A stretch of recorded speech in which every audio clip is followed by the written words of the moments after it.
also that Martin Andenar is not based here. Welcome back sa aking YouTube channel. Para sa mga first time lang po manood, please click mo na yan, Jeremy's TV, Manila. Anyway guys, wala nang bayad o libre lang, tulong mo na lang din sa kapwa mo. Alright, thank you very much po.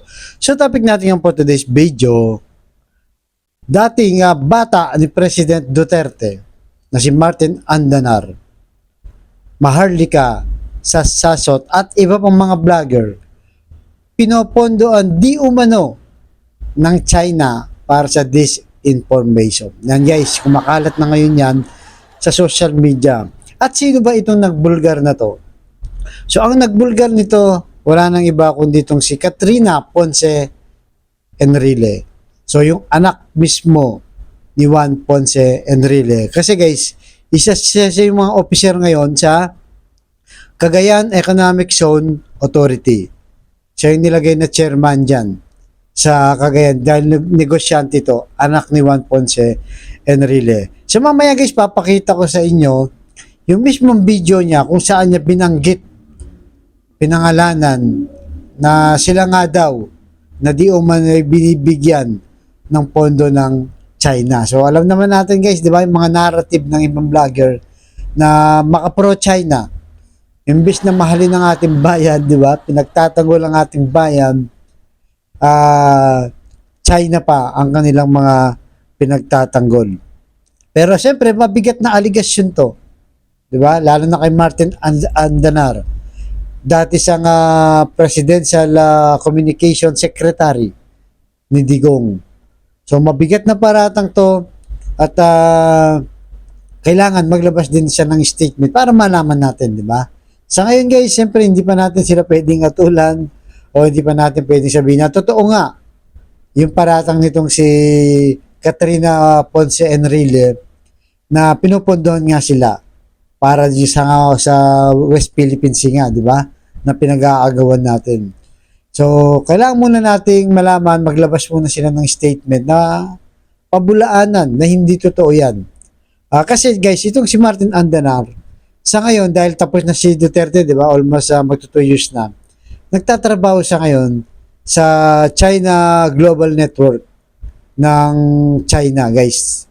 Nandun na siya sa Beijing ngayon, nagtatrabaho. Sasabihin din naman yan ni Katrina Ponce. Doon siya nagtatrabaho ngayon. Isa siyang reporter. Siguro, kinuha siya kasi nakita nila. At bata ni Duterte, di ba? So, magkakaalaman pag naglabas ng statement kung ano nga ba talaga ito. So yun guys, siguro naman itong si Katrina, di ba? Bago niya nilabas to, ang tatay naman niya ngayon, di ba? Si GPE na matibay, malakas, at talagang lumalaban pa na magpasa hanggang ngayon. Magsisentennial na this year guys, magwa 100 years na. Talaga namang malakas pa siya. At nagtatrabaho pa sa ating gobyerno ngayon as legal counsel ni Pangulong Bongbong Marcos. So narito guys, panoorin muna natin yung mismong video kung saan ay pinangalanan nitong si Katrina Juan Ponce Enrile, pinagsama ko ba guys, na pinupundon daw sila ng China. Alright, so nandito guys, panoorin nyo mismo yung video para malaman nyo kung ano nga ba talaga ang totoo. Alright? Pasok, Miss Katrina. Also that Martin Andenar is not based here. He is not based in Beijing. He is the one funding all this disinformation, like Maharlika, Texas, and all these others. They're not doing this out of love of country. They're doing this because they're getting paid. You want to continue to listen to their rants? Go ahead. But understanding it, they're being paid from China. When another country is trying to control even the narrative that is going to be brainwashing everybody here, we are in deep trouble. We are easily fooled. We like to always go with the underdog. But who is really the underdog? Try your best to broaden your mind and think about it. It's usually the people in power. Sila maraming binabato, di ba? There was never a president here that was truly loved. Being on the top, isang mali mo lang. Uunahin. Pero lahat ng maganda ginawa mo ang kinakalimutan. So yun po. So guys, napanood nyo, di ba? Talagang matapang itong si Katrina Ponce Enrile. Siguro naman, bago ito nagsalita, lumabas sa media, siguro naman na konsulta na, di ba? Sa kanyang tatay na legal expert, di ba? Dahil nga siya yung legal counsel nitong si BBM. So, siyempre, pwede siyang balikan dito kasi nga siya yung naglabas ng balita.